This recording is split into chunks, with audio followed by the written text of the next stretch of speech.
OBC महासभा द्वारा बेरोजगार छात्र छात्राओं की 7 सूत्रीय मांगों को लेकर रैली की और कलेक्टर के माध्यम से राष्ट्रपति के नाम ज्ञापन सौंपा गया। चूंकि कई वर्षों से रेवा में आर्मी की भर्ती नहीं हुई है, कई विभागों के खाली पद हैं। मध्य प्रदेश में 40 लाख बेरोजगार छात्र छात्राएं हैं, रोजगार के लिए दर दर भटक रहे हैं और जिला कलेक्टर द्वारा आश्वासन दिया गया है कि जल्द ही आर्मी की भर्ती रेवा में होगी। प्रशासन के आश्वासन के बाद रैली समापन स्थगित कर ज्ञापन दिया गया है और प्रशासन को चेताया गया है कि बेरोजगार छात्र छात्राओं युवाओं के भविष्य के साथ खिलवाड़ बर्दाश्त नहीं किया जाएगा। जल्द ही प्रक्रिया चालू करें, नहीं तो आने वाले समय में विंध्य रीवा में बेरोजगार युवाओं की मांग को लेकर बड़ा आंदोलन करेंगे, जिसकी जवाबदारी शासन प्रशासन की होगी। ये भारत सरकार द्वारा जिस प्रकार बेरोजगारी लगातार बढ़ती जा रही है, उस मांग को लेकर जैसे हमारे रीवा शहर में आर्मी की भर्ती लगभग कई वर्षों से नहीं हुई है, तो हम इस मांग को लेकर एक बड़ा ही बृहद आंदोलन करने की तैयारी में थे। जिस प्रकार प्रशासन ने 2 दिन से लगातार हमारे लोगों को, छात्रों को डराया गया, धमकाया गया, रोका गया, लेकिन 140 धारा लगा दी गई। लेकिन इसके बाद भी आज हम लोगों ने एक शासन को समझौते के तहत किसी तरह का वायलेंस न करते हुए एक संविधान के दायरे में रह के आज हम लोगों ने ज्ञापन देने का कार्य किया है और सरकार को चेताया है कि अगर आपने छात्रों की भर्ती विभिन्न मांगों, जैसे करीब 30 लाख हमारे छात्र बेरोजगार मध्य प्रदेश में हैं और खासकर रीवा में जिस प्रकार है बेरोजगारी दर बढ़ती जा रही है और लगातार यहाँ कोई भर्ती नहीं हुई है, इसलिए आर्मी भर्ती की मांग को लेकर हम लोग ये ज्ञापन देने और रैली करने वाले हैं। लेकिन रैली न करते हुए आज हम लोग शासन के कहने के अनुसार कलेक्टर साहब ने आदेश भी कर दिया है कि हम लोग जल्द ही यहाँ पर मिलिट्री भर्ती जारी करेंगे। तो हम लोग इसको मांग को लेकर ये रैली समाप्त करते हैं और ज्ञापन के माध्यम से सरकार को आगाह किए कि अगर हमारी मांगें पूरी नहीं हुई, आने वाले समय में फिर उसके ऊपर आंदोलन करेंगे और सरकार को बताने का काम करेंगे। शासन प्रशासन द्वारा युवाओं को रोका भी गया और सही वक्त पर न पहुंचने का एक कारण भी था। एक बहुत बड़ा कारण, क्योंकि बेरोजगारी इतनी ज्यादा बढ़ रही है कि देखिए हर दूसरा व्यक्ति बेरोजगार है और इस प्रकार सरकार की जो तानाशाही रवैया है, छात्रों को ध्यान न देते हुए ये आने वाले समय आक्रोश का रूप लेगा और ये निश्चित ही शासन प्रशासन की जवाबदारी है। नाम और पद बता। बप्पू कनौजिया, संवाददाता। तालाब में मिला युवती का शव, मचा हड़कंप। रीवा के विश्वविद्यालय थाना अंतर्गत एक तालाब में युवती का शव मिलने के बाद हड़कंप मच गया। युवती की पहचान हो गई है, वह रायपुर कचलियान की रहने वाली है और घर से कॉलेज के लिए निकली थी, जो वापस लौटकर घर नहीं पहुंची, जिसकी सूचना परिजनों ने थाने में दर्ज कराई थी। शहर के विश्वविद्यालय थाना क्षेत्र अंतर्गत एक तालाब पर युवती का शव तैरता हुआ देखा गया, जिसकी सूचना मिलने पर पुलिस मौके पर पहुंची और उसका शव पानी से बाहर निकलवाया। युवती कॉलेज का ड्रेस पहनी हुई थी और उसका बैग व आई कार्ड भी था, जिसके द्वारा युवती की पहचान हो सकी। पुलिस ने परिजनों को सूचना दी, जिसके बाद मौके पर वो भी पहुंच गए। घटना के संबंध में पुलिस ने बताया कि मृतक युवती की गुमशुदगी की शिकायत 1 दिन पहले रायपुर कचलियान थाने में दर्ज कराई गई थी। युवती घर से कॉलेज जाने निकली थी, लेकिन वह वापस घर नहीं पहुंची और आज उसका शव मिला। परिजनों ने हत्या सहित युवती के साथ गलत होने की आशंका व्यक्त की है। फिलहाल पुलिस पूरे मामले की जांच पड़ताल में जुटी हुई है। ये कल सवेरे 10:30 बजे कॉलेज के लिए निकली है। मतलब इसके पहले मानसी गुप्ता से बात की थी, इसकी सहेली है, बोले कि उसके पास जाएंगे, उसके साथ फिर कॉलेज जाएंगे। पेपर होने वाला था, उसका पता करने के लिए। अब फिर इसके बाद से पता नहीं चला है इसका। मतलब हम सोचे थे कि शाम को जैसे घर आ जाती तो आ जाएगी, फिर जब अंधेरा होने लगा तब फिर उसका पता किए, कुछ पता ही नहीं चल रहा था। मानसी गुप्ता को फ़ोन लगाया तो वो भी सही नहीं बता रही थी कि हाँ आई है कि नहीं आई। वो यही बता रही थी कि हमारी मतलब हम कॉलेज आई नहीं है, बाहर हैं, अपने गांव में हैं। ये घटना हुई और फिर रात को भी हम बाद में तो घरे मिली। अब वो मानसी गुप्ता घर में थी। हाँ बता रही थी कि हम गांव में हैं। इनका क्या नाम है? अनूप गया था घर, बताओ। अनूप गया था, दोनों मिली। अनूप पाल गया था। 3 बहनें हैं, तीनों मिली, तीनों बहनों। नहीं, उल्टा बता। घर कहाँ पे है? इनका घर पहाड़िया में है। पहाड़िया से कहाँ, कौन से कॉलेज में आई? जीडीसी कॉलेज में पढ़ने के लिए। कौन सी ईयर था कॉलेज का? BCom first year. आप लोगों को यहाँ कैसे सूचना मिली कि हमको अभी थाने से फोन गया, यूनिवर्सिटी थाने से फोन गया और रायपुर थाने से भी गया था। कल से लापता थी, तो ये मर्डर हुआ है कल। अभी चेहरे में स्क्रैचेस है, इसका मर्डर हुआ क्योंकि पानी में जो होती सूजी एक भी नहीं है। किसी पर संदेह है आपको? अब संदेह जो सहेली है उसकी एक नंबर है, वो नंबर हमने सर को दिया है और उसको कॉल हम लोग कल से कर रहे हैं, लेकिन रिसीव नहीं। अदर नंबर से भी कर रहा है, कोई रिसीव नहीं। संदेह है तो वही उसके लड़की बाद है जो ब्लैक लिस्ट में है। नाम। लड़के का नाम क्या है? लड़के का नाम नहीं यार, लड़के का नाम नहीं ना, मालूम, उसने वो सही नहीं नंबर कर रहा वही नाम। नहीं है। वो लड़की कहाँ की रहने वाली है? वो लड़की तो मैहर की रहने वाली, यहाँ पे रहती, मतलब शायद कमरा लिए हुए किराए से। हमें सूचना मिली थी कि एक लड़की की जो है लाश जो है ये जो डोंगरा तालाब है यूनिवर्सिटी वाला, उसमें मिली है। उम्र वही लगभग 18-20 साल का लग रहा है और तो उसकी बॉडी निकलवाया है हमने। अभी जो है उनके परिजन भी सूचना देने पे यहाँ आ गए हैं और अभी प्रथम दृष्टया ऐसा कुछ कह नहीं सकते हैं और पीएम चूँकि करवाने के बाद ही कोई हम ओपिनियन, क्योंकि देखने से तो कुछ ऐसा समझ में नहीं आ रहा है। पीएम के बाद ही जो डॉक्टर जब कोई ओपिनियन देंगे उसके बाद ही बता पाएंगे उसमें क्या हो सकता है। सर शायद गले में चोट वोट के निशान दिख रहे हैं, जैसा नाखून वगैरह कुछ लगे हैं। अब वो चोट वगैरह का तो हमें समझ में नहीं आ रहा है, पर डॉक्टर पीएम करेंगे उसके बाद ही उसमें समझ में आएगा कि क्या कारण है। एक युवती पर आरोप लगा रही थी कि सहेली पर। अभी हमको इस संबंध में कोई भी जानकारी नहीं है और अगर कोई भी ऐसा एंगल कहीं से कुछ होगा तो उस पर हम जांच करने के बाद ही लड़की की पहचान हो गई सर? हाँ, लड़की की पहचान हो गई। कहाँ की है लड़की? लड़की रायपुर करचुलियान की है जी। और पावनी पाल उसका नाम है। पिताजी राम विश्वास पाल है, 19 साल की है। तो कब निकली थी लड़की और कहाँ? अब ये परिजन बता रहे हैं कल कॉलेज के लिए निकली थी शायद और वापस नहीं गई तो इन्हें ढूंढा भी कल पूरे दिन। शायद आज इन्हें रायपुर करचुलियान में जो है गुम निशान कायम करवाया था।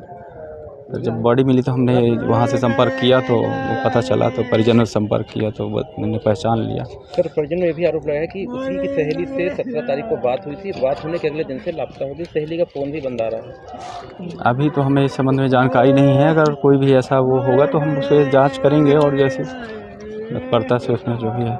ये विश्वविद्यालय थाना क्षेत्र को आज सूचना मिली थी कि एक बच्ची है जिसका शव तालाब में दिखाई दे रहा है। सूचना पर पुलिस तत्काल मौके पर पहुंची और उस शव को पानी से बाहर निकाला और उसके बाद उसका पीएम कराने के लिए भेज दिया। पहचान के संबंध में बात आई तो पुलिस ने अपना प्रयास किया और जानकारी ली कि रायपुर थाना क्षेत्र में कल ही उसकी गुमशुदगी के बारे में सूचना दर्ज हुई थी और उसकी तलाश लगातार वहाँ रायपुर पुलिस भी कर रही थी, परिजन भी लगातार कर रहे थे। शव मिलने के बाद अब शव का पीएम कराया जा रहा है। परिजनों को कुछ आशंका है कि इसके साथ किसी ने कुछ हरकत भी की है। इस बारे में पुलिस अलग से सारे तथ्यों की जांच भी कर रही है। पीएम करा के क्लियर हो जाएगा कि उस बच्ची की मौत का कारण क्या है, नंबर 1। नंबर 2, पीएम में थोड़ा सा और भी गहराई से हम लोग जांच करवाएंगे कि उसके साथ किसी तरह की कोई और हरकत तो नहीं की गई है। अभी प्राथमिक रूप से कुछ जानकारी मिली है पुलिस को, जो भी आप लोगों से शेयर नहीं की जा सकती। पुलिस अपना काम कर रही है, वैधानिक कार्रवाई करेगी। तो उसमें एक सहेली का भी इसका नाम आ रहा है जिसको परिजन आरोप लगा रहे हैं, जो उसी के द्वारा फ़ोन भी किया गया था उसे फांसी के ऊपर। इसमें बहुत सारी चीज़ें हो सकता है कि सुनने में आएंगी, लेकिन आप निश्चित रूप से इसमें जो तथ्य हैं, जो वैधानिक कार्रवाई है उसमें अगर सहेली के बारे में कुछ बात आती है कि उसका कोई इन्वॉल्वमेंट है उसकी मौत के संबंध में, तो उसके विरुद्ध भी कार्रवाई करेंगे और किसी का इन्वॉल्वमेंट आए उसके खिलाफ कार्रवाई करेंगे। पुलिस को जो है अपनी जांच पड़ताल करने का थोड़ा सा पूरा अवसर दें। परिजनों से भी अनुरोध है कि वो इस संबंध में जो भी तथ्य उनके संज्ञान में आते हैं पुलिस को अवगत कराएं। पुलिस वैधानिक और सख्त कार्रवाई करेगी। संजय गांधी अस्पताल में विवाद की भी स्थिति निर्मित हो सकती है, वहाँ पर पुलिस मौजूद है और परिजनों को आवश्यक समझाइश भी दी जा रही है और उनसे भी ये कहा जा रहा है कि आप लोग वैधानिक कार्रवाई करने का समय दें। अगर उस बच्ची की मौत में किसी का भी कोई रोल आएगा तो उसके विरुद्ध कार्रवाई की जाएगी। रीवा के चुरहटा थाना क्षेत्र अंतर्गत बेला बैजनाथ गांव में एक बदमाश के द्वारा कंपनी के गार्ड की पत्थर से कुचलकर हत्या कर दी गई, जिसके बाद मौके पर पहुंची पुलिस की टीम ने तुरंत ही मृतक के शव को पीएम के लिए अस्पताल पहुंचाया है। वहीं पुलिस ने मामले की जांच शुरू कर दी है। रीवा शहर के चुरहटा थाना क्षेत्र अंतर्गत बेला बैजनाथ गांव में आज उस वक्त हड़कंप मच गया जब बदमाश रोहिणी सिंह के द्वारा सरेराह एक युवक की पत्थर से कुचलकर हत्या कर दी गई, जिसके बाद आनन फानन में स्थानीय लोगों ने पुलिस को सूचना दी। तब मौके पर पहुंची पुलिस की टीम ने मामले पर जांच शुरू की। वहीं मृतक युवक के शव को पीएम के लिए संजू गांधी अस्पताल भिजवाया गया। बताया जा रहा है कि मृतक युवक अरुणेंद्र मिश्रा अल्ट्राटेक कंपनी की खदान में सिक्योरिटी गार्ड की नौकरी करता था तथा कंपनी और गांव वालों के बीच जमीनी विवादों को भी सुलझाने का कार्य करता था। बस इसी बात से नाराज आरोपी ने मृतक से विवाद करते हुए मारपीट शुरू कर दी और पत्थर पटक पटक कर उसे मौत के घाट उतार दिया। घटना के बाद से आरोपी मौके से फरार है। वहीं पुलिस द्वारा आरोपी की तलाश की जा रही है। आरोपी के घर से पुलिस ने एक ट्रैक्टर और बाइक को जब्त कर लिया है। ये कंपनी जैसे ये लैंड में नौकरी करते थे, उसके बाद इनको कंपनी वाले ज़बरदस्ती मतलब वहाँ भेजते हैं कि गांव के लोकल हो तो आप जाके ज़मीन नब्बाओ, ये सब चीज़ें करवाओ। तो उसके बाद ये ज़मीन वमीन नब्बाते थे। ये हमारे गांव का टोटल पत्थर का मैटर उसका भी रहता है। जो लोग चोरी करते हैं वो करते हैं, उन्हीं लोगों की मतलब दुश्मनी बस वो की है। कंपनी का भी इसमें रोल है। जब बताते हैं कि भाई और गाँव के लोग हैं, लोकल हैं, विरोध होगा वो होगा, तो कंपनी वाले तब भी ज़बरदस्ती भेज देते हैं। बताइए, अब वहाँ भरे चौराहे में बताइए उसने पत्थर पटक पटक के जान ले ली। क्या नाम है इनका जिनकी मृत्यु हुई है? अरुण मिश्रा, अरुणेंद्र कुमार मिश्रा। कहाँ के रहने वाले थे? बैजनाथ। उम्र क्या थी इनकी? 56 साल थी। नहीं, कोई ये अवैध खनन से मामला जुड़ा है? वो जो अगले वाले तो अवैध खनन करते थे क्या? इसी के लिए तो हमारे यहाँ रोज मर्डर हो रहा है सर। कंपनी में जुड़े हैं, कंपनी वाले भेजते हैं, जाते हैं, पूछिए ये जो लोग हैं इनके ऊपर भी डेली फायर होते हैं। वो तो जान हथेली पे लेके नौकरी कर रहे थे अल्ट्राटेक कंपनी में। पर अंदर दिन रात बराबर ब्लास्टिंग होती है। पत्थर लोग उसमें हेल्पर पद में थे। पर ये चोरेटा थाना क्षेत्र अंतर्गत एक सीमेंट फैक्ट्री के चौकीदार की मौत हुई है। क्या पूरा मामला है? हाँ, ये सीमेंट फैक्ट्री में मतलब मैं काम करता था। नाम है अरुणेंद्र मिश्रा। इनकी उम्र करीब 56 वर्ष के आसपास है।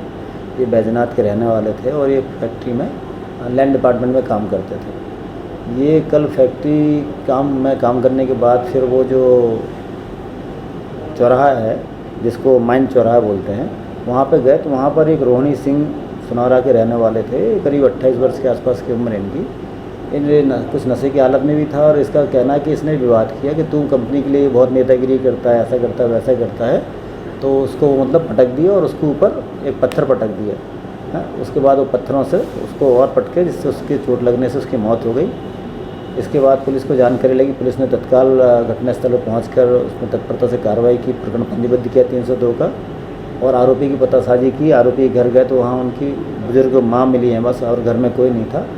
वो जो ट्रैक्टर था और एक कुछ मोटरसाइकिल थी, पुलिस अभी लेके आई हुई है और आरोपी की तलाश लगातार की जा रही है। और जो मृतक है उनका पीएम कराया जा रहा है। अल्ट्राटेक के कर्मचारियों के साथ में पुलिस वहाँ मौके पर मौजूद है। परिजनों से चर्चा भी हो रही है। निश्चित रूप से इसमें जिस व्यक्ति के द्वारा उसके साथ घटना की गई उसके विरुद्ध वैधानिक और सख्त से सख्त कार्रवाई की जाएगी। शहर के बीचों बीच स्थित रसिया मोहल्ले में शराब दुकान को हटवाने पहुंचा मामा का बुलडोजर। एक्शन में दिखा निगम अमला। रीवा शहर में शराब दुकानों को लेकर लंबे समय से वाद विवाद चल रहा था, जहां पूर्व में भी दुकानों के स्थान को लेकर विधायकों द्वारा धरना प्रदर्शन भी किया गया था। वहीं हाल ही में बीच बाजार आज रसिया मोहल्ले के बगल में अवैध रूप से शराब दुकान का टीन शेड द्वारा निर्माण करा लिया गया था। आपको बता दें कि रसिया मोहल्ले के समीप देशी विदेशी शराब की दुकान है, जहां आमजनों द्वारा इसका काफी विरोध किया गया था। वहीं आज सुबह से ही पुलिस की चकाचौंध भी देखने को मिली। यह चकाचौंध देखने के लिए नहीं बल्कि अवैध रूप से खोली गई शराब दुकान को हटाने के लिए की गई थी, जहां प्रशासन ने शराब ठेकेदार को अल्टीमेटम देते हुए शाम तक के लिए दुकान खाली करने का वक्त दिया है। मीडिया से रूबरू होते हुए एसडीएम ने यह जानकारी बताई कि नगर निगम के नियम के विरुद्ध थी, जिस पर दायरे के बाहर रहकर कार्य किया जा रहा था। शुरू से ही देखते शराब की दुकान खोल ली गई। जहां सूचना मिलने पर निगम का अमला पहुंचा व दुकान पर बुलडोजर चलाने की बात कही गई। आपको बता दें कि आबकारी विभाग ने पूर्व में शराब ठेकेदार को एनओसी भी दी थी, जहां एनओसी पर ही ठेकेदार ने भू क्षेत्र से बाहर रहकर टीन शेड की निर्माणाधीन दुकान तैयार कर दी।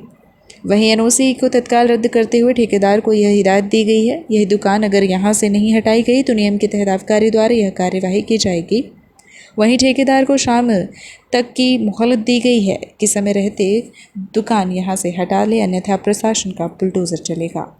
ये जो पुरानी जगह पर दुकान स्थित थी, ठेकेदार द्वारा एक नई दुकान बना के बगैर परमिशन के दूसरी जगह दुकान संचालित करने लगी। उस संबंध में ठेकेदार के विरुद्ध आबकारी के प्रावधानों के तहत कार्रवाई की गई है और उसके जुर्माना अधिरोपित किया गया है। अगर उसका शासन से निराकरण कर दिया जाए। वो अभी तो जब्ती में लिया जा रहा है और फिर उसको जुर्माना अधिरोपित हो जाने के पश्चात उसे वापस ठेकेदार को दे दिया गया। कौन कौन सी इसमें धाराएं लगती हैं? ये धारा जो जीएलसी की धारा 5 के तहत ये कार्रवाई की गई है। ये तो विभागीय मामला रहता है, तो विभाग के द्वारा इसका निराकरण कर दिया जाता है। लेकिन ऐसी लापरवाही मानी जा रही है? ये लापरवाही मानी जा रही है।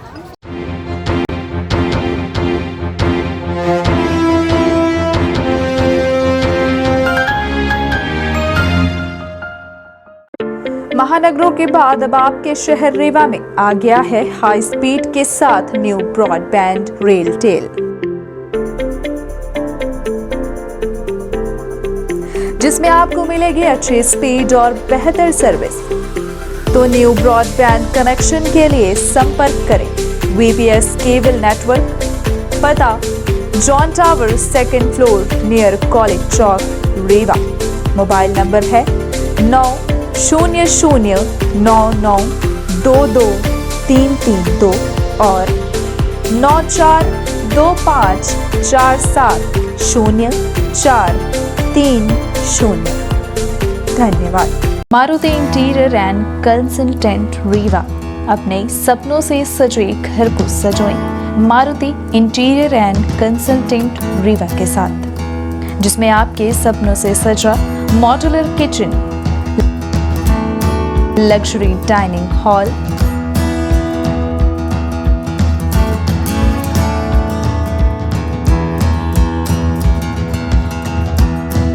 modernized living area,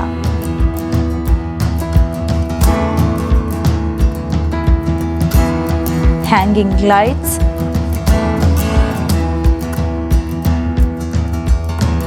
wall grass, wall painting और भी बहुत कुछ। आपकी मनचाही हर ख्वाहिशों को अपनी रूपरेखा देकर आपका मनचाहा सपनों का घर बनाएं Maruti interior and consultant Rewa के साथ, जिसका पता है शॉप नंबर 108 आशीर्वाद प्लाजा ढेकहा रीवा। संपर्क करें दिए गए मोबाइल नंबर पर 900141942 और 9981070054। तो देरी किस बात की, आज ही संपर्क करें। Central Academy Primary School, Deendayal Dham Colony, Padra invites admission for session 2022-23 from nursery to class 7th. Grab the opportunity of free registration from nursery to class 1st and cashback of Rs 2,500 for first 100 students seeking admission in class 2nd to 7th. Brought to you by Little Hands. For further information, contact our office during school hours. The earlier you start working, the earlier you'll get result.